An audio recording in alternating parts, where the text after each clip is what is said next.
Hey everybody, Andy here, helping you build a career you love. Happy Thursday, live office hours. Great to have you. Got a tiny little package today on the poll we ran this week about job searching, and then most of today is going to be about answering your questions. So get in the chat, get comfortable, say hi, let me know who you are, let me know where you're from, let me know what you do, let me know what you need, put some question marks in front of your questions.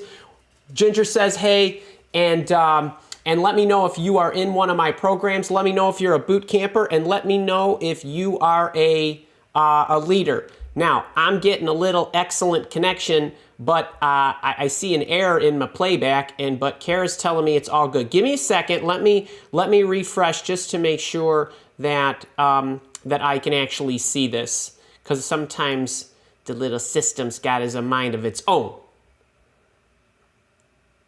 And there I am in my purple shirt. Okay, let me see. I think everything's in order. Okay, what's today all about? The first package is on job searching, and if you did not see my video on Tuesday, it is a job search challenge video, and it's an extension of my very popular job search challenge techniques, where I want you to reach out and target organizations. I want you to identify individuals in those organizations, and I want you to send meaningful messages toward those individuals, meaning directly to those individuals. There she goes again. Or to somebody to get you in touch with those individuals. I'm not going to recap all of that. That is a technique that has been out on my YouTube channel, and I also have a premium program related to that. It's been out 3 years or so, and people have been using it with marvelous results. And then I wanted to take it a level deeper. I don't want to say it was all the way meta, but it was pretty energetic. I mean, from an energy standpoint, from a metaphysics standpoint, how do you think through what you're doing? How do you consider it? How do you get the energy field on your side, so to speak? And how do you be more thoughtful and long-term in the way you approach the acts as you bring yourself to market? So that was Tuesday. So catch that. It's about a 37 or 38 minute video. And what I'm doing now these days, we've been trying this out and it seems to be pretty engaging, and I love the data, is we've been putting polls out on LinkedIn and inside the Mile Walk Academy, the premium Facebook group for the paying members. And we've been asking them survey questions related to the topic of the video that week. And then I've been talking about it a little bit on Thursday live office hours like we are today. And one of the things that I want to do is I want to show you some of the results. And last week's, the Facebook group and the LinkedIn group were pretty in sync. But this week they were different, and there's a great observation I want to share with you. I also want to give you a networking tip that I think will be helpful. And so let me share my screen here, and I want to show you what I'm talking about. So these are the results. Now, it's okay if you didn't actually see the polls the other day. But what I asked was, which part of the job search process do you find the most difficult? Now, what's interesting about LinkedIn is I have a lot more followers and connections on LinkedIn than are premium members that are participating in the Facebook group. So there are more people that don't necessarily follow my teachings, and they see the post and then they go and they provide their insight. And look at these results on the left. Getting a job interview via the ATS, so 38%, that was pretty much a runaway winner. And then passing interviews to get an offer, that's obviously difficult. I recognize that can be difficult. But look at this one. This really should have said get job interview via your network, but I think you guys understood what that was. But the folks that are mostly public and probably not engaged in my teachings and my services, they didn't find that difficult at all, or perhaps they just found this difficult. And I thought that was pretty interesting. I also thought that negotiating salary, people didn't find that to be as difficult. But this is usually the case, is that the first step in the process, when people can't get over that hurdle, they immediately label that the most difficult. But what's really interesting is if you look at this survey over on the right, now the order in which these are now displayed, I think typically it goes most to least. So this could have been rearranged. So they're not in the same order as they were on LinkedIn. But look at this. And I want to concede that certainly there's not as many data points. However, I'm guessing if I asked every one of the people that are in this Facebook group what their thoughts were, that this proration would have stuck.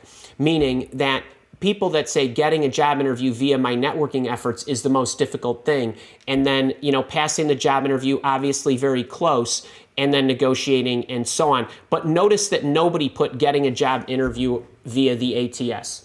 Why do you think that's the case? Because they don't want to spend time where it's least probable that they will actually get a result. Meaning, I've beaten this into your head. The applicant tracking system is the absolute worst way for most, I won't say all, for most of you to attain a job interview.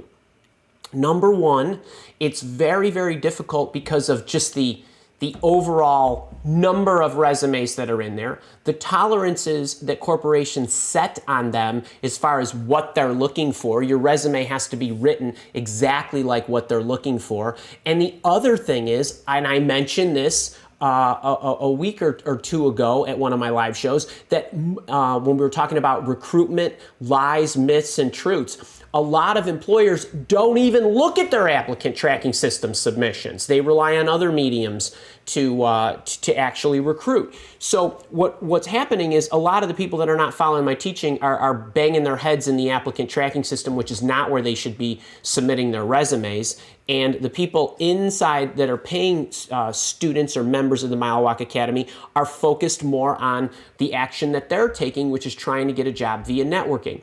Now, I know it's all hard, okay? So I'm not saying any of this stuff is easy.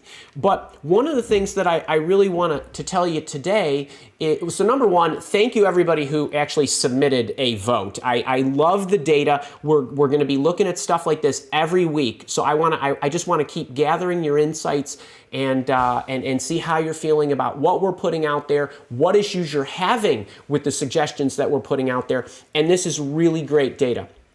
Now, one of the things that I want to talk about is I did, in addition to the Job Search Challenge video that I put out on Tuesday, the week before, I think it was maybe a week or two before, but within the last couple of weeks, I put out a video on fixing a referral mistake that a lot of people were making. And that referral mistake, when it comes to networking for a job interview or in your job search and you're networking and you're asking somebody for help to refer you into or refer you to someone or refer you into a company to gain an interview. And I talked about, I won't go into the whole video, it's a good one for you to watch, though. It talks about one of the things you got to do with the person that you are reaching out to is you have to interact with that person, whether live or via email or text. I don't really care how you do it, but you have to have a game plan going into, okay, what are we going to do? What are we going to do when they get back to us, when they don't get back to us, and so on. And I talk about how to do that. That's strategy. Okay, but one other thing that I've been talking about a lot over the last couple of weeks to people that I've been doing one-on-one coaching sessions with is I've been telling everyone I got one note card today, that's it, and then we're going into your questions. But one of the things that I should say, well, these are two things, but it's basically in the same vein, is I don't see a lot of people really, really widening the scope of their referring or networking or deepening the request. And I'm going to get real specific. So a lot of times what happens is we all feel so badly about asking our friends and colleagues we've lost touch with and people we used to work with 20 years ago and so on. We just feel bad reaching out to them, asking them for help, right? We haven't talked to them and now we're sheepishly coming to them because we didn't keep up our relationship and now we need something because they're working at a company that we want to get into or whatever. Okay, but number one, you got to get over that. But let's say you can get over that. People do want to help you. I'm telling you, they want to help you. Believe me, they do. Most of them have been through something like this in their life. They get it. They know how uncomfortable and how painful this is. But when you get their attention, okay, whether via email, but preferably live, when you go and you get with them, okay, widening the scope of what you're asking them and deepening the request you're making. So these are separate, but let's just say, sake of argument, that you have connected with somebody who you're asking for a referral into a company or a recommendation to a hiring official or to whomever it is. A lot of times what'll happen is we'll be so grateful that they're willing to give us a name or maybe even send an email on our behalf with our information. But I don't want you to stop there. You need to ask them to make a mutual email introduction, copy you on the email to the person they're sending, write a little glowing review about how much of a badass you are and that when you worked together at such and such a company or when you knew this person in a previous life, she was awesome, so detailed, so organized, always drove the projects home, whatever it is. But you've got to be requesting these additions make huge differences in the results, not to mention making connections, meaning not just passing your name or tossing a name to you, but actually taking that one extra step to make your referral that much better. So I had a woman, actually you're gonna hear a lot about her because I think I wanna do up a whole story about her, and her name is Libby, and she is a doctor. And she was trying to get a referral from somebody who was quite a potent person in the medical field. And Libby and I did a coaching session, and I was asking her about referrals, and she was telling me that this woman is very high-powered, and she's making these referrals and connections for her, but they're not really going anywhere. And the moment I said, no, you can't just toss the name, you can't just send the email, but there's got to be some kind of endorsement or something related to that. And the moment that Libby made the request and then the woman changed her approach, all of a sudden, you know, the interviews started to pop up and she got a job that way. And so that's what I'm saying to you. I want you to imagine anytime you're interacting with somebody and you've got them and they're willing to do this, they're willing to make the intro, I want you to keep asking or imagine me sitting there on your shoulder going, ask him one more thing. Ask him to do one more thing related to that request. This is the deepening part, okay? So I want you to say, okay, would you be willing to introduce me? Great. Would you be willing to, okay, that's one step. Would you be willing to copy me an email? Great. That's 2. Number 3, would you be willing to say something glowing about me? Beautiful. Would you be willing to make sure that you'll follow up with them in the event we don't hear from them in 10 days? Right, I want you to keep asking until they say stop. Okay, so don't assume that they're not willing to take that extra step. You could say to them, hey, look, I've been trying this with other folks. I'm noticing that it's working much better when you actually appear involved in this interaction, that it means something to you, okay, that you're actually making an effort, because that sends a message to the person who's on the receiving end of your referral. Oh my God, that person's invested. This person must be really good, that this person is willing to go to that length. So I want you to make sure that Andy always says, everything you do in life, I don't care if it's washing the dishes, folding the clothes, making the bed, right? Doing your job search, doing your job, trying to make a sale or whatever. What's one more thing you can do? What's one more thing you can do? What's one more thing you can do, and do it within a reasonable amount of time or the time you have allocated or whatever. But what is the one extra step I can take? Can I go one more? Okay, so that's what I'm talking about. So that's the deepening part. But if you've got somebody who's willing to do that and they work at that company and they're willing to do that for you, there's the widening part. Okay, so what do I mean by this? All right, well, they're gonna be more engaged in the referral they're making in the location, place, or to the person that you've already agreed you're gonna make that connection. But even if somebody wasn't going to refer you, if you are interacting with somebody and you say, do you know anybody at such and such company? They say, hey, I do, let me make a phone call or this or that. Don't stop there. Now I need you to go wide. What other companies might you know people at? Do you know anybody at these other companies? If not these companies, any other companies in this industry? Any other ideas where I might be able to find a project management position, an accounting position, a whatever? Right? Any other people in the private equity space that you know? Right? Now you got to go wide. Now you got to go and give yourself multiple bullets, so to speak, or multiple bitas, as I call it, balls in the air, right? This person helped you with one ball in the air, and you're trying to get them to get a vice grip on it, right? So you want to deepen the request or deepen the engagement. Now you want to get this person to help you with more balls. If you've got somebody's attention, go after it. What's one more thing? What's one more thing? What's one more thing? And you got to keep going. You cannot pull up short. You don't want to stop short, right? If you've got somebody's attention, they're willing to help you. Say, hey, listen, I'd love your insight in these other opportunities too. Do you know anybody here? Do you know anybody there? Can you think of any other place that's in this space? Okay, I have a feeling, I know this is happening because I just talked to 10 people over the last 2 weeks. I keep asking everybody about this. You gotta go wide and you gotta go deep. Okay, so, and stay out of the applicant tracking system. All right, so I wanted to give you that little one here. I think it's a good one on overcoming some of your upfront job search challenges, or maybe we'll think up a name about this if we cut this up about getting job interview challenges or whatever. But there's a couple of steps that you can take that I think will really help you. All right, beautiful. Let me get in here and I know my chat is a hot mess because I had some, let me see, hang on, I want to see if I know a bunch of you got in really early and you started stuffing stuff in the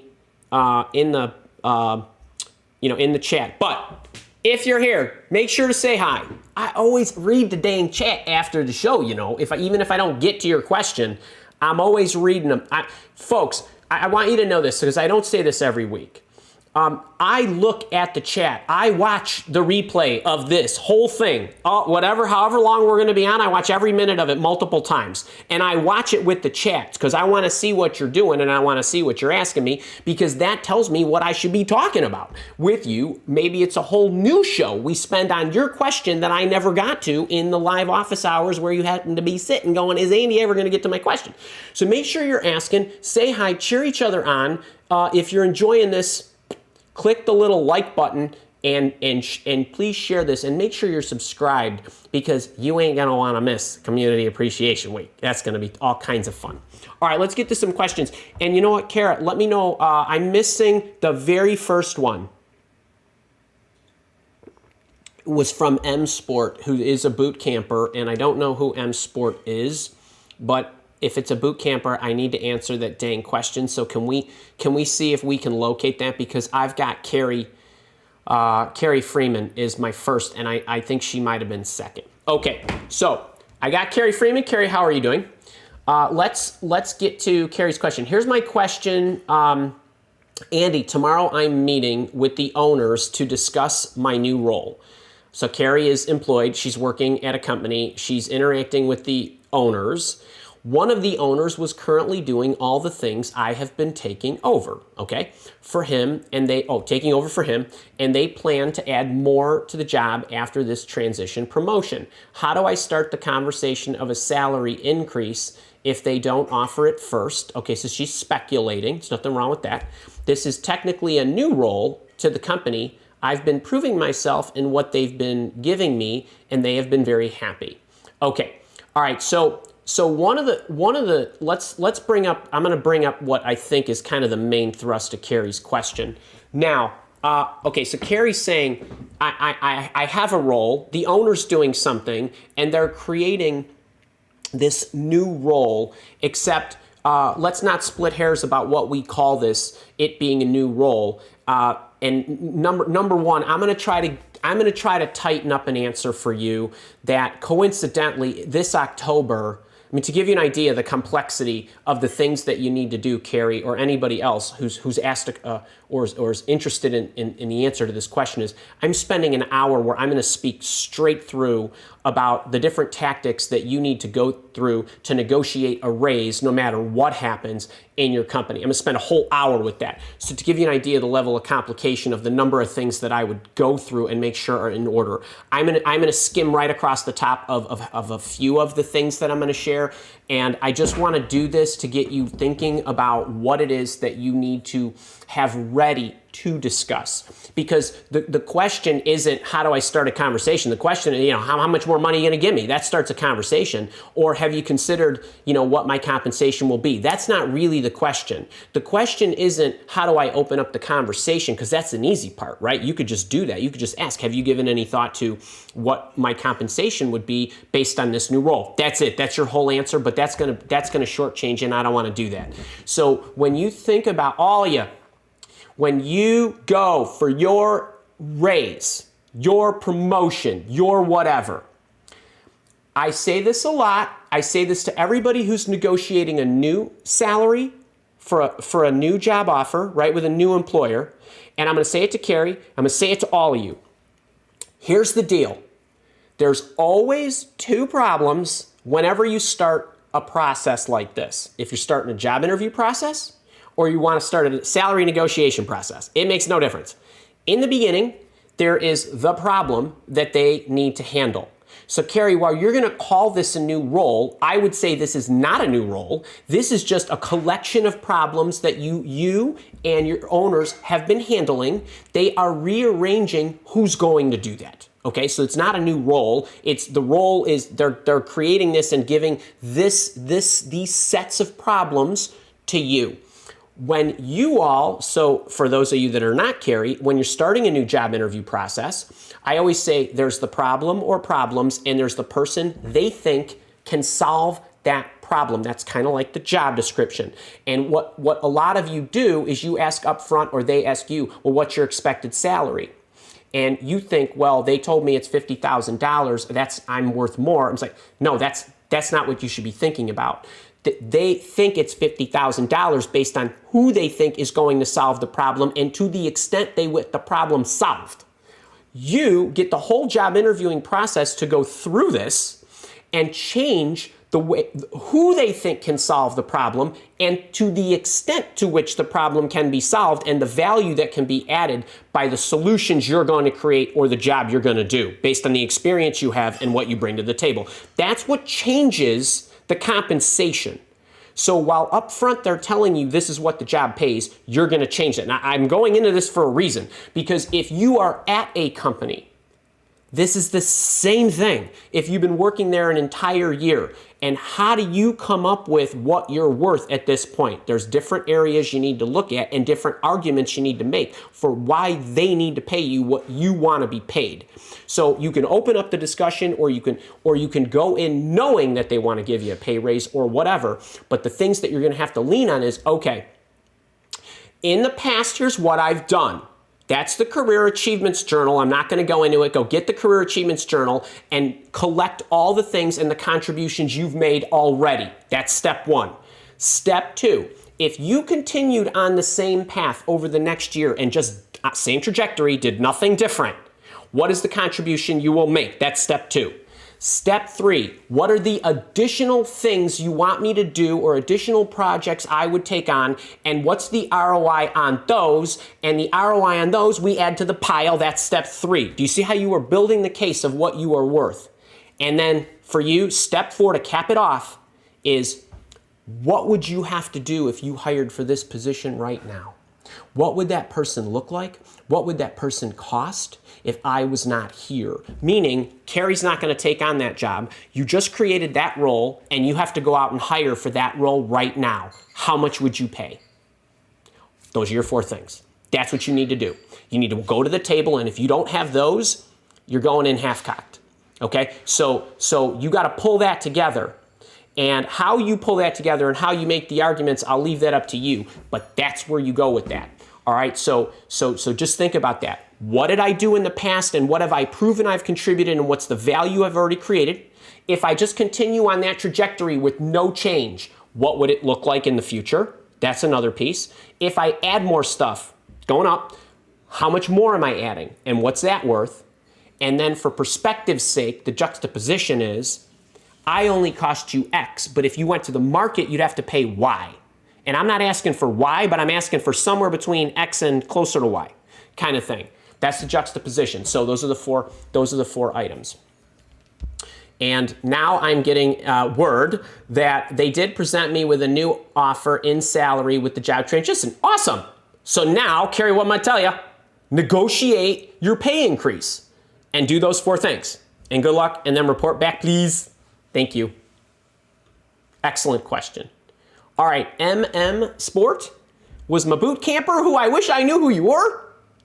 Because then I might be able to give you a better answer to this question.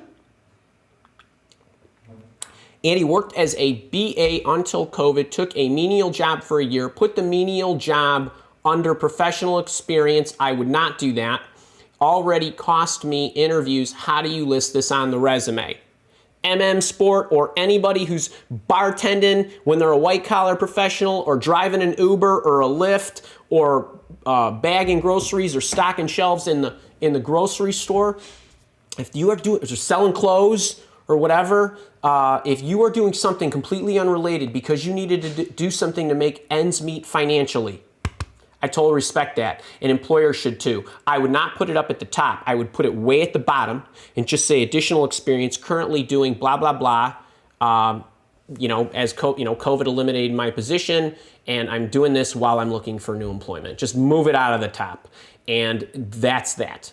They will get that and then go. That's what I would do. Lots of luck on that. Sean Porter, stoked to catch you live. I'm stoked to have you here with me live. Closing my freelance contract since rewriting my resume, sending out boss hunting letters at least a few weeks. Awesome. Mom, how you doing? Great to have you back from Nash Vegas. Hope all's well. Baby girl, what's up? Adam, does everything in your work history section need to be an achievement? I have things that are relevant to events planning, but don't tick any of a big 8, or I can't remember the values. Okay, so what he's asking is, when you write a bullet, resume bullet, whether it's, so those of you that go to the Andrew LaCivita School of Resume Writing, I like a career profile. It's like a summary. You can call it whatever you want. I like highlights. You can call them career achievements. You call them whatever you want. They're basically mega and specific things that you did that make this work world a better place. And you talk about the benefits and all that good stuff. It's an achievement. And you talk about the return, the benefit, and that is the punchline, and that's the first thing you say. And the afterthought is what you did to make that return happen, make that effect happen. I call it the cause and the effect. The effect goes first, the cause goes second, because what you did is secondary compared to what you made happen or what happened as a result of what you did. Now, Adam says he's got probably some housekeeping activities that he just wants to let potential employers know that he did. Adam, the place for that is in the professional experience section.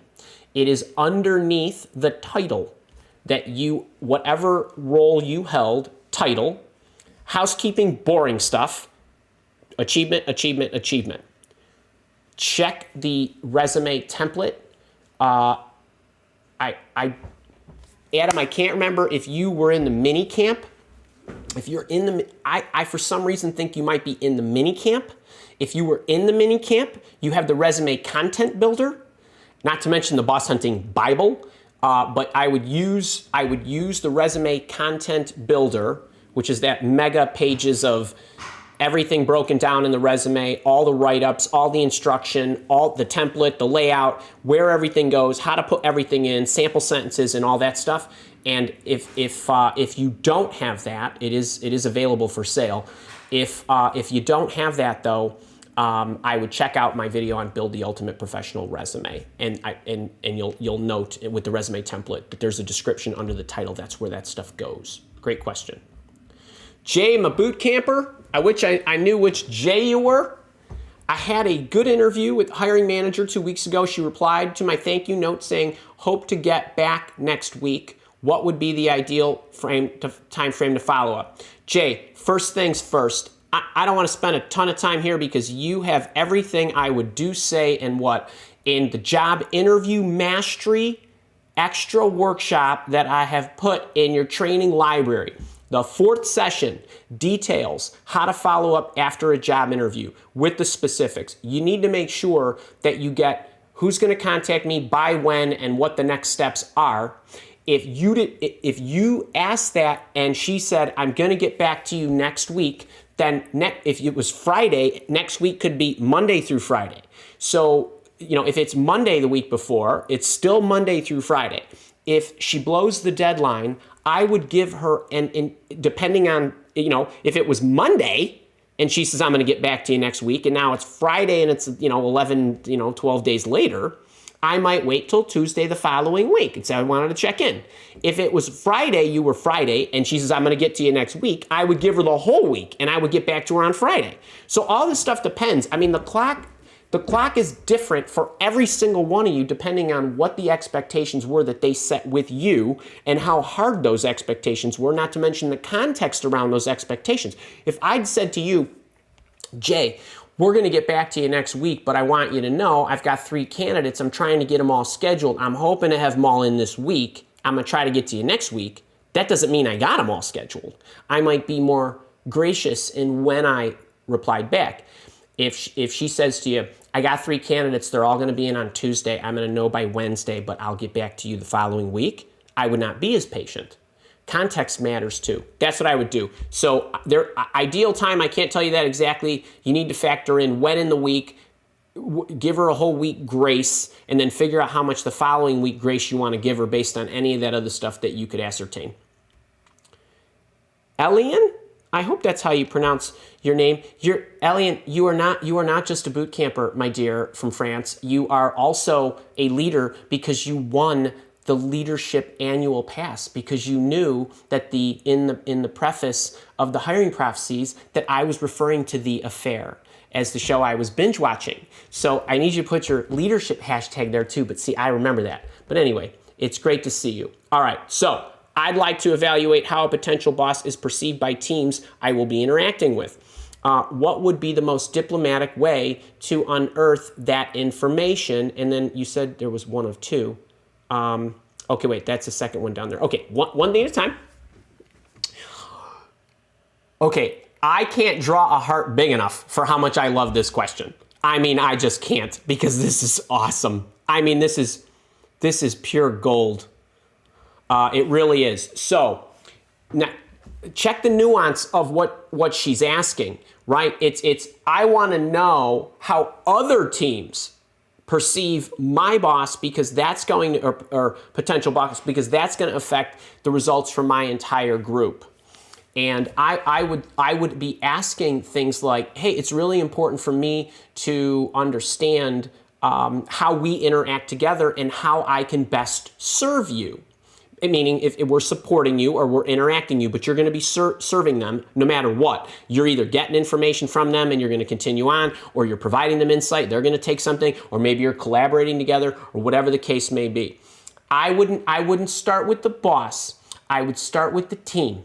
And I would say, I'd love to know from you what would be the steps that team could take to make your life easier than it already does. Okay, so now you want to get them talking about the team, right? What does that do? They don't buckle up, they don't close up, because they're not offending anybody specifically, at least not yet. Or at least it doesn't sound like it. And here again, I don't know how big the team is, but let's say it's a handful of people, right? So just in general, I want to know what the team can do to improve, to make your life better. I want to know if I can contribute to that.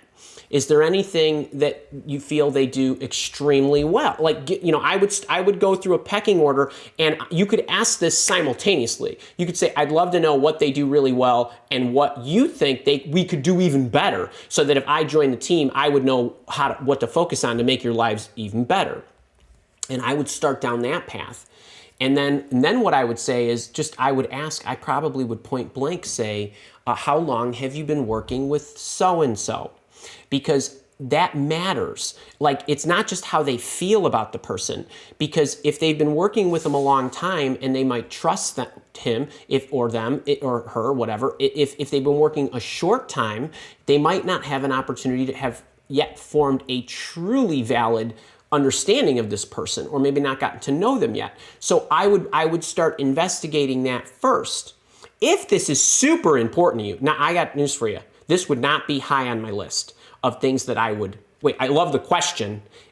This would not be high on my list of asking. I would be going more toward the front of what I told you to ask. What could the team do better? How could I make your lives better? And that kind of stuff. That's way more important to me to know than how they feel about the boss. But it is a great piece of information, but I might not try to ascertain that by asking them, how do you feel about this person? So I would say, how long have you worked with them? I would try to get them talking, and then you gauge, are they going to be effusive with their words and open and transparent, or are they going to buckle up? He's great. We love him. Oh, he's so great. Now maybe they say, oh, he's so great, and they gush all over. So that's a little bit of a game time decision. But I'm telling you, I would focus more on what I put forward, the 3 or 4 questions. I would ask those first. That's really, I mean, it's a great question. I don't know that I've ever had that one, which really is something. Oh, Deb, right coast Deb, how are you? And great and good luck. TC, Tarinia, hey, how you doing? And Jim R, great to see you. And then Elian, you have another one here. I'm interviewing with a startup. Many people come from the same company. I know what you mean. Great, and also red flag. Oh, how efficient are you? Could be cliche or problematic for growth apps. How do I diplomatically sniff that out? Okay. So, when I'm looking at the makeup of the team, one thing that I would tell you is, if a lot of people have traveled together, when it's a startup that is in your favor, does not go against you, it goes for you. Why would that be the case? Number one, people who know each other and love each other, that go to war together, are usually going to stick with it longer because of the personal relationships that they built. They don't want to let each other down. And what else does it tell you? They trust each other. They're confident in each other's ability to do this. Otherwise, they would not be invited into this small group. Okay? Now, that's, to me, they get the benefit of the doubt walking in. That doesn't mean I don't want to investigate this. But I'm telling you, it probably is a better sign than a worse sign. Okay, now, you have to start looking at culturally, how do they operate as a unit? That's nothing different than investigating the culture. And by the way, you get to come to the culture session that we're having on July 16th, where we're going to talk more about this in the leadership group. But for me, I would do this no differently than, hey, I saw you, a lot of you came from company XYZ. I'd love to know just how that happened. Start general. How'd that happen? That's great. How did you choose each other? Because we chose everyone that was the absolute best at what they did. Awesome. That's what you want to hear. We chose these people because we knew they'd go to war and they'd never give up. That's what you want to hear, right? You need to. So this gives me a chance to impress upon all of you, and these are great questions. They really are. You don't have to ask it all in one question. It's an investigative process. It's chess. It ain't checkers, right? So, move the pawn off the board, and then move the knight, and so on. And so you got to think about what.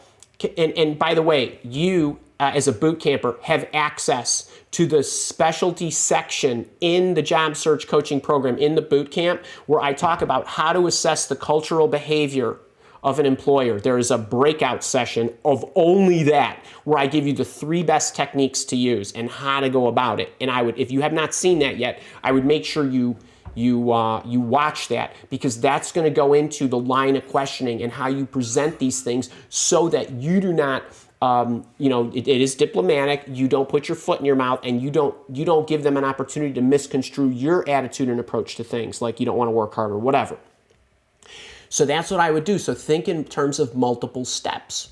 But that's another great question. You're on. Somebody had her coffee today, or actually it might be cocktail hour for you. But anyway, I hope that helps. Those are really good questions, really good contributions. Tony P, John Marks, Vanessa, how are you? Good vibes. Nathan, hey, yes, Harley and Ginger. So Ginger, can you see her? She's right there scratching. Yeah, and Harley the boy dog, they are just the loves of my life. And Nathan, I appreciate that. And Nathan, I know that you feel great when somebody shouts you out on YouTube. So I know your wife likes Hollywood, but buddy, you're my guy, and I love that you show up every week. Joshua Kirby and Myron Grimes. Myron Grimes, thank you for that email. I made it over to the support queue, and that was one damn nice offer. And I hope Kara got back to you. And hi, Nora Alexander. Frank, look at my boot campers. And Anna, Sherry, how do? Allie, Marie, what's the good word? Bala, how are you? And Leo, and Paul, oh my God, and Deb, and look at all my boot campers. That's so great. And Nicole, and Murray Mann. Greetings from Chicago. Born, raised here, I'm sure I'm gonna die here too. Okay, you see this Lammy? See that Lammy? The Lammy goes with him everywhere. He wants to go outside, Lammy goes. We have a porch potty out, and we have a whole big dog run. He wants to take the Lammy out to go potty when nature calls him. At 5 o'clock every day, it doesn't matter what's going on in my world, he comes up with the Lammy right here because it's playtime. I mean, the internal clocks are amazing. Just ridiculous. Can you tell I love my dogs? He's circling now because he thinks I'm going to chase him. Okay, anyway. Ying, Deidre Bird, you are a VIPer in the mini camp. Hey to you. You applied for a job, also, okay, wait, questions here. What do we got? Applied for a job in the ATS and received confirmation. Received confirmation that they got your submission is probably what you mean. Also sent boss honey email to boss. So far, no response. Should I do something else? No, move on. I would, nothing. I mean, just because you got a response doesn't mean anything. It's an automated message. And the sooner it came, the more sure I am it was an automated message. If the boss didn't respond, okay, I know I got it here. I always reach in. Here we go. We'll put this on the mugs, coffee mugs. All right, everybody. Deidre, you've probably seen this. And if you guys haven't seen this, sending your resume out, resume send outs, that's not resume submission into applicant tracking system. Those are 0. They count 0. Sending your resume to bosses, potential teammates, even HR people, I'm okay with that. That's where you ought to be spending 90% of your time. Exchanges, you're now in either waiting on an exchange or following up. Don't spend any time. That's 1%. Then what happens? Some of these exchanges turn into interviews. Some of these interviews turn into offers. Once you get into the interviews, spend some time prepping and all that good stuff. But send it out and done. You are not trying to sell a long-term relationship to these people at this moment. Yes, you hope it turns into a long-term employment relationship, but there are 7.7 billion people in the world, and there's a lot of them are bosses, and there's a lot of companies for you to find. Just keep. This is the problem. People are not spending enough time on the front end, fill in the front of the funnel, fill in the top of the funnel. So that's what I would do, Deidre. I wouldn't be spending a lot of time chasing people who are not getting back to you. There's nothing wrong with, hey, sending them a LinkedIn message, you want to send them an email, or sent them an email. A couple weeks later, you want to send them a LinkedIn, you want to DM them or in mail or whatever. That's fine, but I wouldn't be spending a lot of time, and I would resend the same email and just say, hey, I wanted to follow up.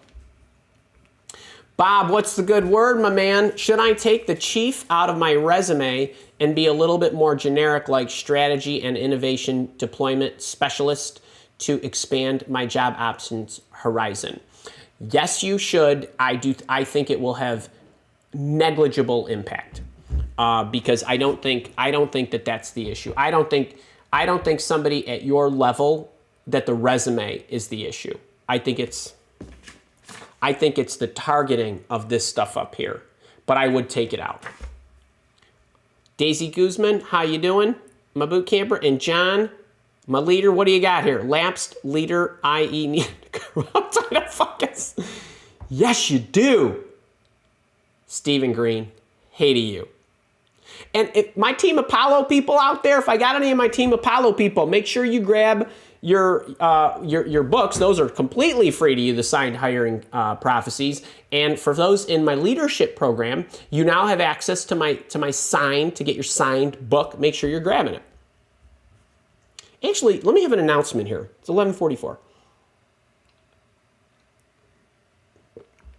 July 8th, we have regular live office hours. That's a week.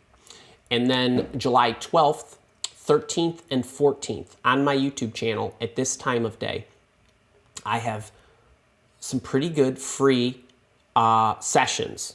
Knowing what you want. I'm all about checklists this week. It's Community Appreciation Week. So I'm all about checklists. I want you guys totally buttoned up. Knowing what you want, and then stuff to add power to your resume and interview stories. That's the second day, that's Tuesday. And then Wednesday is about your finances. That's Wednesday, 12th, 13th, 14th. On the 15th, I have a private group coaching session, live group coaching session with members of my job search coaching program, a la my boot campers, so the big boot camp. And I'm gonna be picking 3 of you to do online interaction with me. They're like you'll be like winning mini one-on-ones, and I will pick 3 people who I think will best represent the issues that the world faces, and then we'll have a Q&A for those people. That's a private group coaching session. The program actually is on sale right now, and it runs through the 15th. And then anybody who's actually in that program, the job search coaching program, and all of my leadership members, we have a session on Friday, Building the Corporate Culture You Want. And I've talked about I'll be talking about the 9 or 10 different facets of building the corporate culture, promoting the corporate culture, evaluating for the corporate culture, everything you could possibly imagine. Recruiting for it, purging for it. Even if you're a job seeker, it will be awesome because you'll understand how to gain insight into all of that and what to look for, what goes wrong, everything you can possibly imagine. And that's on Friday the 16th. So I'm live every day at 11 if you want to jump in. And if you can't find anything you're interested in, email us at support@milewalk.com and we will take care of you. But I hope y'all can make it. Ryan, I have an interview in 3 hours. Good luck. Awesome. Harish from India, great to see you. James, changing careers but no clue how to figure out what job to pursue next. Coming from a nonprofit background with a job of a toolbox of skills and job hats worn. Okay, so I don't know what skills those are because I might give you some ideas as to what to be interested in or what might match. But what I would say to you is you have a couple of options. You can use my free Career Changer playlist on YouTube. It's pretty plentiful. I've changed careers 2 times. I would dare say rather successfully. Once in 2004 when I was in my very late 30s, I moved from IT and management consulting to become an executive recruiter. And then back in 2015, I made the commitment to have a runway from executive recruiter to career coach in this format, which is very different and was a much more difficult transition from a career change standpoint. And the reason I mention that is these 2 things is because I've reverse engineered and packaged the career changing methods that I used to make those changes. And what I know to be successful, there's 4 stages, there's 12 steps, you need to do them all. And all of that is inside my job search coaching program. That's a premium supplement specialty section in my job search coaching program. So those are a couple of options for you if you want to check those out. Dana, what do we got? I know we should send stuff out the next. Dana, never stop. Never stop. Any particular day better than any other. So this I'm talking to Dana right now because I know Dana and I know what her situation is and I know what she's been going through as far as her job search. If I was you, I would take the weekend off. If I was everybody that's not Dana, not DFP 79, I would be sending my messages on Saturday. I'd be sending them on Sunday. I'd be sending them on Monday, and it would be like it was any other day. And the 4th of July, the celebration, the holiday is on Sunday. Dana, I'm going to be working Friday, Saturday, Sunday, Monday. I read my email every day, and so do a lot of other people. All right, Wakar, I have been in a company for 4 years, and I give 600,000. I'm assuming you earn. Do you mean you generate 600,000, but the company is paying me 348 a month? I'm not sure how to advise you because I'm not sure. I mean, I understand that you want more money. What I would say to you is, I would probably go back to the original package in this session and think of it in those terms about the contributions you've made. As a matter of fact, that's exactly what I would advise, what Carrie Freeman asked and what I told her about the 4 stages and steps and pieces of data that I would gather to make my argument that I'm worth more. I think that'll do you a solid. Mr. 97, how you doing, my man? Yes, you are a boot camp runner leader. When sending boss hunt to wait, let's just put this up here. All right, Keith, what do we got here? Sending a boss hunt to the same company but different people for different jobs, do I need to worry about the letters sounding similar? First post was filled, and this is a new one. So, so first thing is, it depends how big the company is. The second thing is, knowing that you're sending it to 2 different people is not my preference. My preference is you go one, you give them a chance, you pick the one you prefer, you give them a chance, and then you see what happens, and a couple weeks goes by or whatever. Then if I sent the second one, I probably wouldn't even care. I really wouldn't. And you know what? Again, on the one hand, 7.7 billion people, I don't really care. Like, just send it and who cares? But on the other hand, if you could give that person a little bit of time and they didn't get back to you, I don't think it needs to sound all that different. If you're reaching out for a different position, you probably want to map a different skill set or a different accomplishment to the other position. In that case, your messages would inherently be different. But I would not be too worried. And if the one position was filled, I think you're okay. Ying, what do we got here? The recruiter always approached me and recommended me for the role of supporting function. What can I do so that I can get the job opportunity senior role directly to contribute to the business? Okay, wait, I'm not entirely sure. I'm not sure what you're asking me here. It sounds like you're saying you're getting in connected with the recruiters in the corporation. They're recommending you for a role, but now what can I do to get the senior role? I'm not sure what you're asking there. I really am not. If you could repackage that for me so I get a bit better sense and I'll have my team Slack it to me, I would be happy to help you. All right, Nathan, what's the good word here, buddy? About to send this email. After discussing this opportunity with my wife and career coach, I decided that I am excited about it and want to move forward as quickly as possible. I would not send that. I would not say any of that. I would just say, after thinking about this opportunity, I'm excited because. Okay, so Nathan, I don't think you're in my leadership program, and the reason I mentioned the leadership program is because I believe it might have been January this year. I did an entire session on how to get what you want from people. And a big part of doing that is when you make a request, such as anything that you're talking about here, and we won't go into the whole science and where the evidence is from and all that, but just roll with me on this. But when you insert the word because, when you are making a request, once you do that, literally, once you put the word because in the sentence, you've increased the likelihood of getting what you want, 93%. Okay, so it's important. So you always want to explain your rationale. I'm reaching out to you because. I'm getting back to you because. I'm sending this message to you because I'm excited because. and then rationale. Now, you can talk about, well, Andy, geez, what if I'm asking for something big? Yeah, your rationale needs to be good. But when you're asking for something medium or small, you could put gobbledygook after the word because, and you're still going to get good results. And if you're really interested in the whole lesson about everything else to do, that's in my leadership coaching. Jump in for a month, try it out. But that's, I would not reference me or your wife unless you have another career coach, but that would just hurt me. But I would say to them, I've thought about this and I'm really excited because. Would love to, I'm excited to move forward because. And then tell them. That'll do you better.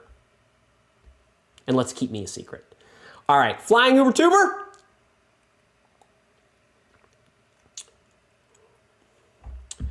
Andy, I am having a little challenge getting the job hunting process done in the time frame you say it can be done in.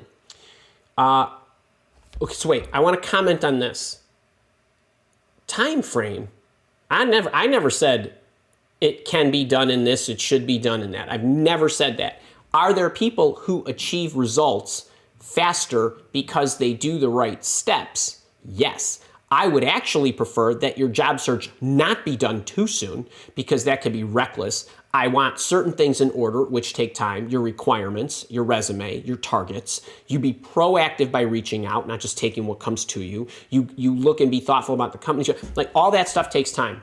Now, I've talked about results you can attain, assuming you're putting in the level of effort that I recommend, and that also assumes that you have the time to be able to, right? If you're unemployed, you have a lot more time to put into your job search than if you're fully employed and working excessively. So I almost want to strike that first comment and say, I've never said that. I would never say that because everybody's different, and it's going to take a lot longer if somebody, it took me 5 years to make a change, and one change took me 5 minutes, and one change I'm in the middle of still. So that's the first thing. Let's get that straight. The second thing is, please show us live how you do the job or boss hunting process end to end, or at least to the point of sending the first email. Okay, well, that is mega stuff, and that is all in the premium stuff. So I'm not going to show publicly every single step I take because there's 20 steps that need to be done in order to get to the right spot with the right letter, with the right resume, with the right person, or the referrals, or the whatever. And then there are different segue points or avenues that you would take in order to get there, right? If I know somebody at a company, I might go, boom, boom, boom, there's the step. If I don't know somebody at the company, I have to backtrace it to draw a relationship map. How am I going to get to that person? There are so many variations of all of these things that I'm not going to go into all that. I mean, there are pieces of that on my YouTube channel, but if you want the A to Z steps, that's in the coaching program. Nathan, if you have no reservations about hiring me, could you get me an offer letter before the weekend? I'd like to celebrate over the holiday. Never. No, for so many reasons. There's so much presumption in there, and that would be so off-putting because I might not have any reservations about hiring you, but I don't make the decision. I might not have any reservations about hiring you at the moment, but I also have 4 other people I have to interview. If one of them is a better fit or I feel I can contribute more value, even though I don't have any reservations about you, I'm still going with the other person, right? There's just so many things that are out of your control there. You're asking the question to elicit information so that you can clarify for them any misunderstandings. That's what that question is designed to do. It's not to put the offer letter in your hand. Okay, so think about the goal of the question. So that's what I would say there. Harvey, what's a good word? My boot camper, can my employer of 10 plus years legally make my severance subject to providing them with job search activity reports? I was in a non-management, non-union sales position. And Harvey, I have absolutely no idea what the terms of your employment agreement were. There are organizations that in the employment agreement, you will negotiate severances, parachute clauses, back-end bonuses, or anything should certain events occur. You let me go, I quit within a certain time. I do anything this way, that way. If I do any of this, it negates that clause. Anything can be designed and put into an employment agreement that's related to this. Now, if they say to you, we are happy to, okay, we're going to let you go, and we are happy to provide severance. They are not obligated to provide severance to you, just so you know. So unless they put in your employment agreement that they will provide you severance should anything happen, and if it's in the agreement, then you go back to the terms of the original agreement you signed, or any subsequent agreement that supersedes the early agreements that you signed. If right now you and I are working together and I say, Harvey, I'm going to let you go, and I will give you money, but I want to know that you are actually searching and I'm going to say this without having any investigation, but just knowing how these employment contracts work, I'm going to say that they can do anything they want. That's my view. Because they don't have to. I could say, okay, nothing, right? So you got to think of it from their standpoint. If I'm them, would I do that? And so if I'm you, here's what I would do. No problem. What does the report look like? Do I have to submit my resume 5 times, like collecting unemployment in the US? Fine. Harvey, I can give you 5 places you can go just submit your resume, right? It's like, boom, boom, boom, boom, boom, done. There's my week, right? Like, I mean, you could do that. That's what people do when they're unemployed. So that's my thought on that. And I want to wrap that all up with, I'm not a lawyer and I don't know what the contract looks like, but my guess is they can. Lee, what's the good word? And one Danang. Jay, what do you got for me here? Is there anything more than thank you and follow-ups that can be done after the interview to move to the closer line? So anything is possible and you can do anything you want. The question is, just because you can doesn't mean you should. And if you're asking me, Andy, would you do anything other than a thank you and follow-ups? I would say I might not even follow up. I might send a thank you and wait. I'm serious. We get so hung up. Where's my damn thing? You're getting so hung up in here, down here, over here, right? Let it roll, let it flow, okay? Just let them be. Go, keep up here. You need to be up here till that thing is over the goal line, right? You're gonna be better off sending the stuff out like clockwork, right as rain.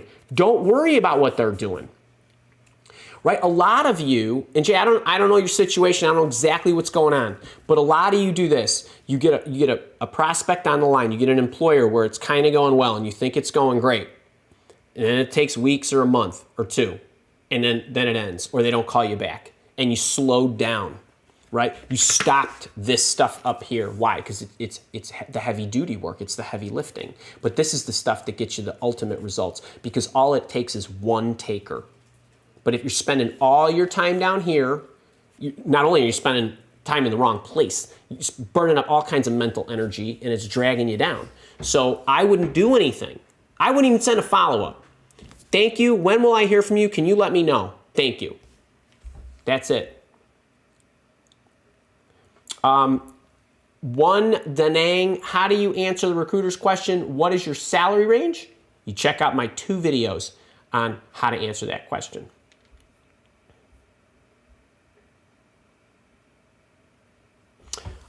Jetta Setting Travel and Lifestyle Channel.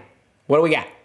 Here, my resume was sent to Brand's recruiter, I don't know who, by a third party I met on Clubhouse. They don't know me. I did find the boss I report to, okay to send the boss hunting letter to. Okay, so couple of things. Number 1, hang tight, folks.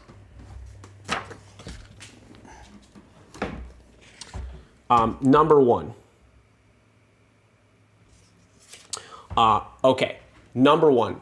I would never recommend sending your resume to anybody who has not shared with you the name of their employer, okay? Or the name of the employer they're representing, or their employer, or whatever. And I would not recommend doing it via Clubhouse. I would recommend doing it properly so there's some traceability. So I'm gonna pretend like this never happened, meaning I would just send a boss hunting letter.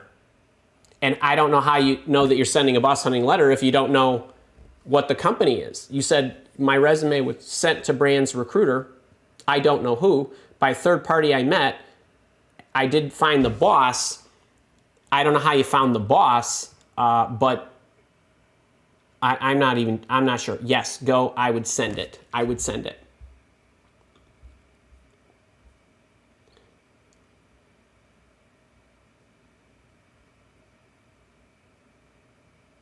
Cassandra Hayward, wonderful to have you. Cornelia, what's a good word? Can we have the link to Tuesday's session? So I want to mention this.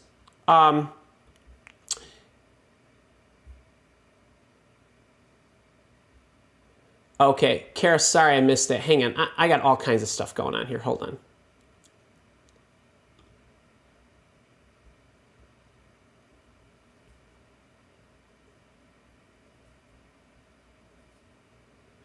All right, hang on. So a couple things. Kara, I'm not sure which one of those you're referencing. So let me answer Cornelia first. Cornelia and anybody, if I have a public live show, if you go to, actually, you know what? Let's do this. Hang on, hang tight. Let me see if I can do this. I want to show you guys something that I don't know if you're familiar with this. Give me a second. Let me get to the right screen. Okay. Let me show you guys this. And boom. Okay. You guys should be able to see this on my YouTube channel. There's an upcoming live streams, and there. So you got community appreciate. You got next week. You got all the dates here. You can set your reminders, and that's Community Appreciation Week. And then Job Scan is going to be with us on the 22nd, and HireView, the CEO of HireView, is going to be with us on the 29th. So that's what the month of July looks like. So when you are on my email list, I send you links to all this stuff. Usually I try to consolidate it and send you a calendar or whatever. And you could go and set your reminders. The other thing is, obviously, I hope you're subscribed to the channel. And Cornelia, I know you've been very active on the channel, so I appreciate you and being in the programs and all that good stuff too. But for all of you, it's a great place to just go to the homepage and you could set your reminders and it'll alert you and all that good stuff. So check that out. And by a way of announcement, so in addition to the 14th, 15th, and 16th, in the freemiums, and then the 15th and 16th, which are the premiums, on the 22nd, JobScan is going to be visiting, and then on the 29th, I'm going to have the HireView CEO. And if you don't know what JobScan and HireView are, check them out. JobScan will help you with applicant tracking system submissions, and HireView are those one-way interviews that most of you loathe. So I'm trying to get some insight for you that'll help you to get you the insider's view, and I couldn't think of anything better than the CEO. So I hope that helps. Now, Kara is telling me I need to let Shamika know.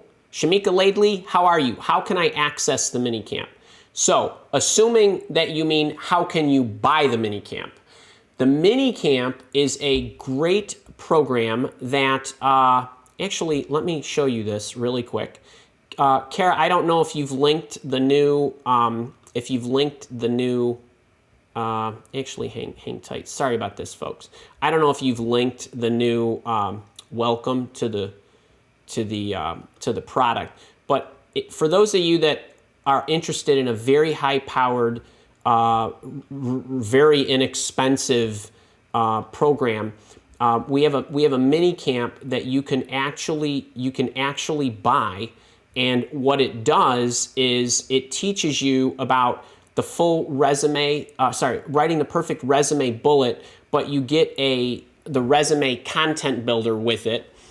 There's the entire boss hunting approach where you get not only the boss hunting templates and all instruction about them, but all the rebuttals and all that other good stuff. I teach you about how to answer a lot of job interview questions, all the three different kinds, and then how to negotiate a salary. And it's a stripped down version of my big boot camp.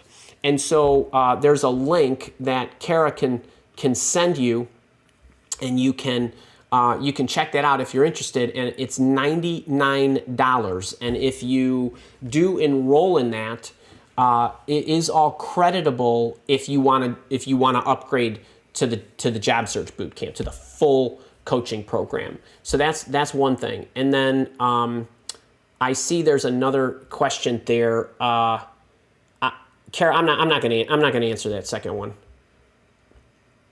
All right, let me move on and take other questions from the chat here.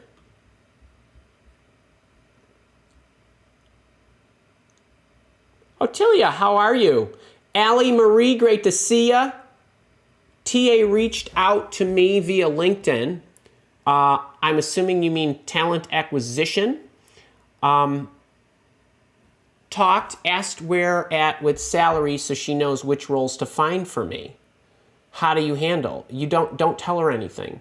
That is a terrible, terrible way to approach life.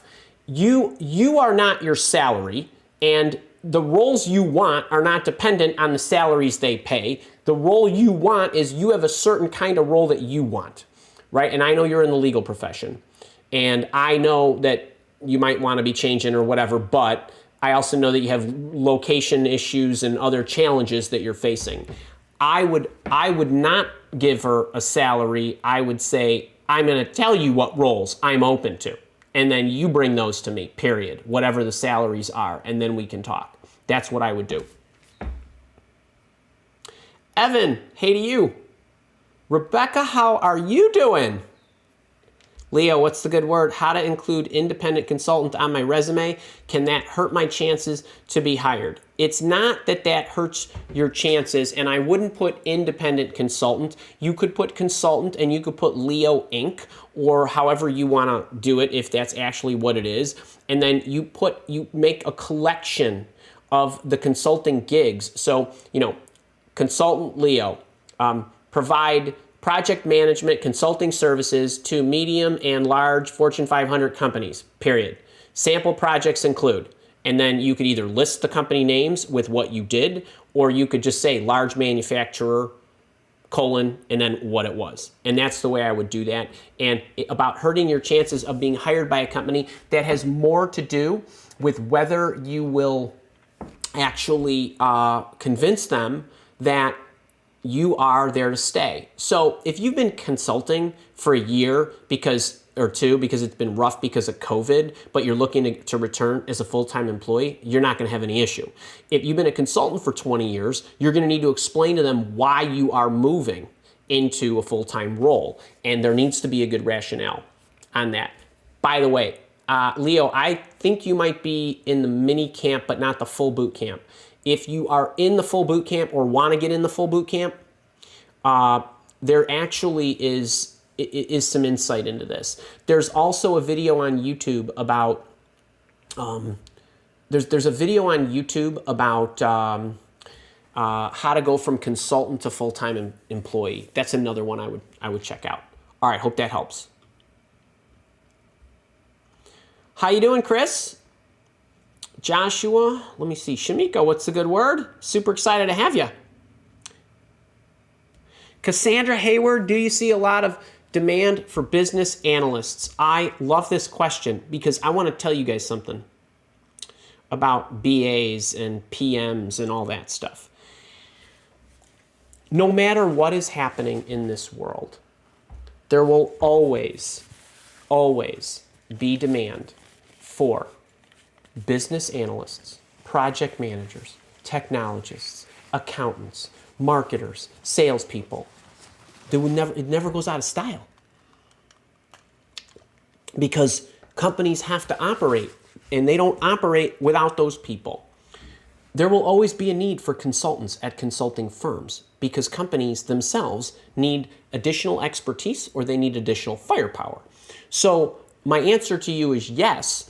Then if you're asking me the question, I don't know that you're asking me the question because you're not seeing the posted opportunities or they're not getting back to you or whatever, that's a matter of checking your tactics. So the demand is there. I mean, they're there. That's, final answer. Jeff, hi Andy. If I want to get with you for a salary negotiation where I email you to request, and what's the turnaround? I receive a job offer and want to get back to them in 2 days. Okay, here's what you do. All right, Jeff, you're a boot camper. Here's what you can do. Pay the $500. Shoot me the email. Give me the specs like, hey, I think they're going to get back to me by such and such a date, this or that, right? No big deal. And then what you can do is if something happens where you want to get in the queue and then we don't actually have the session, money will go right back to you, right? It's better to be in the queue than not in the queue. And it's not a great idea to email me and say, it's Tuesday, I need to talk to you today because I have to give them an answer by tomorrow. You need to prep them and tell them, all right, I just want to make sure that I have a chance to review the offer and this and that. If you can give me an alert and we can try to put you on the schedule, that would be better. But more importantly, I would email support and give me some more context, and then Kara or I will get right back to you and we'll tell you what's what. Don't you worry. I mean, you guys don't need, like any of you boot campers don't need to worry about that stuff. You're better off to be in the queue than not and then say, hey, I'm not going to use it. Stephen Green, overcoming assumption from experience on resume that enterprise experience won't translate well to smaller company, startup environments, and business models. Stephen Green, not true. It's what is the detail inside of what you did at why even say enterprise experience? It doesn't matter to me that you have enterprise experience. If I see that you worked for the big companies, it's there. It's fine. It's in the detail of what you did at those companies, right? So let me give you a great example. If I have a small to medium size, let's say consultancy or software company or something, it doesn't matter, widgets, but my brand is not well known, okay, that's small to medium sized business. Let's say you're a salesperson and you have sold for household names, enterprise software for enterprise companies to Fortune 500s or Fortune 1000s. Do you have any idea how fast I'm going to dismiss your resume? Because I do not want to take a chance on someone who has only sold blue chip stuff that's well known in the market that gets invited to all the parties. I need to be convinced that you can sell something where you have to create the brand awareness and you have to create the trust and you have to create the whatever and you have to overcome the different obstacles that you will face when you're going to make the sale, because no one ever got fired for hiring IBM, but they get fired for hiring small company who no one heard of. Okay, so now what's happening is the recruiters are making assessments. Oh no, that's not the right fit. I need somebody who's had to struggle, kind of thing. Now, if you're talking other things like I implement enterprise IT stuff, big, large scale, multi-million-dollar whatevers. Now, you go down to, well, you're going to be, a project manager and you have to implement these small projects with higher velocity. There's going to be more iterations. It's going to be much more agile, kind of no pun intended, but you're going to go through that. That's different. Okay, now I can test your mobility, so to speak, and other things. So I don't enterprise experience. To me is one of those just fluff words. You don't need it. So just describe what you're doing and for whom you're doing it and what the results were. So that's how I look at that.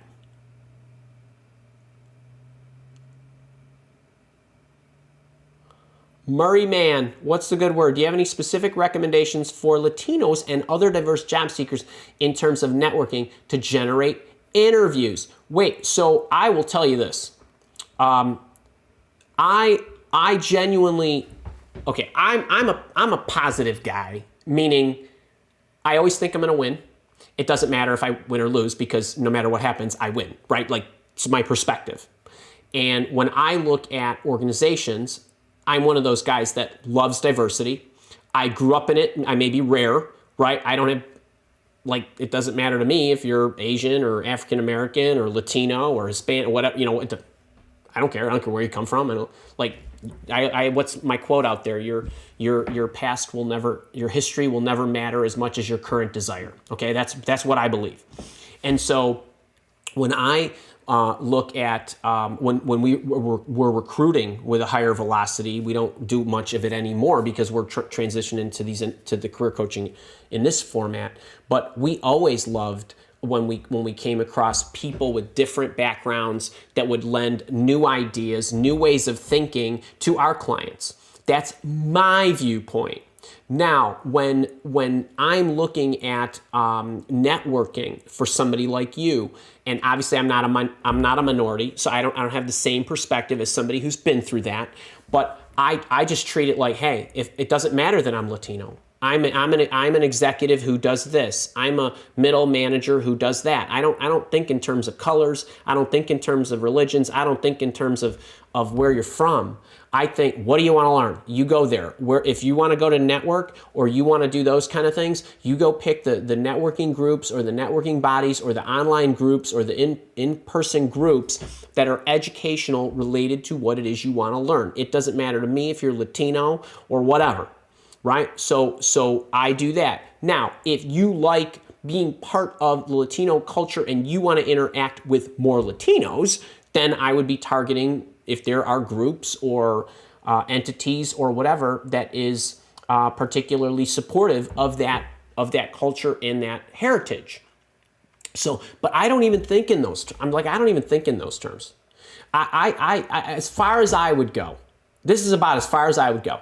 Is I do think that it is very important that women can get into groups or have mentors that are females, and that because I can't provide the women's perspective to you, right? I can't. I also think that a lot of times those are very helpful to get different perspectives on different types of women that executives, or even if they're in a niche space. That those are things that I do think are especially valuable, and I do think that sometimes there are there's different insight that a woman can give another woman than I can, and there are different maybe issues that a woman would deal with in the corporate world than I have, and those kind of things. So I don't even want to get into all that like too much, but I respect your question. I think it's a great one, but I also think I try to be as colorblind as possible, right? And so I think when you're searching and networking, I think you should be too. That's what I think there, Murray. That's a great question. It really is.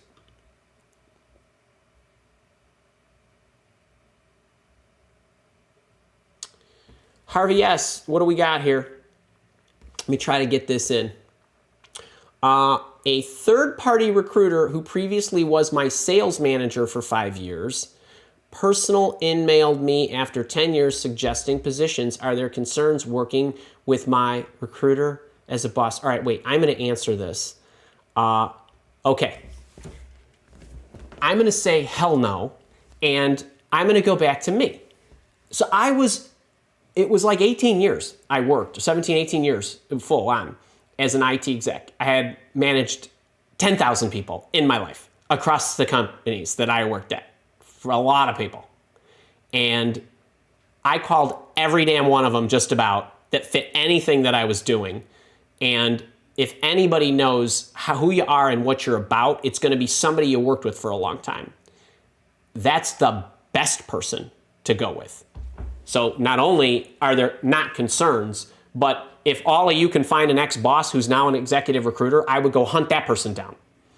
Because I know you, I have a feel for what you're about, and while we might not have worked together for a while, you catch me up on where you are, right? And that was my life. I never, as an executive recruiter, I had an unfair advantage of being able to make so few phone calls to actually get somebody to fulfill a client's position because of the network that I had created and the life that I had built previously. And so I had a head start. And even though I didn't know the mechanics of recruiting, I was learning those as I was going. But I would say that is one hell of a lucky stroke right there for you. No reservations. The only thing I could think of is you want to make sure that your boss does not lock you mentally in the box that he or she or whatever saw you in X years ago, right? We freeze you in time sometimes, right? If that person says, "Hey, Harvey, what have you been doing since, man? Let me catch me up on where you are now and what you're interested in," you're off and running. All right, I want to say congratulations to Carrie Freeman. They did present me with a new offer. I know Kara sent that to me. And William, great to see you, and all you other guys. And Mona, how are you? Oh my God. All right, I'm gonna get Mona in here because she's a boot camper. Hey Andy, I spoke with to the regional HR of a growing startup, and she said she would want to set up another session with me and maybe a meeting with the president director. When I followed up with her, she read the message but didn't reply. Should I send another message to her to remind her? Mona, depending on how long it is, like I'd give her a couple weeks and just say, hey, I just wanted to check back in. I wouldn't say, hey, I noticed you opened the message, blah, blah, blah, because it could be somebody else who opened the message or she just might have opened it quickly. That's what I would do there. All right, folks, I got to roll. If you are loving this, hit the thumbs up button, meaning the like button on YouTube. Share it.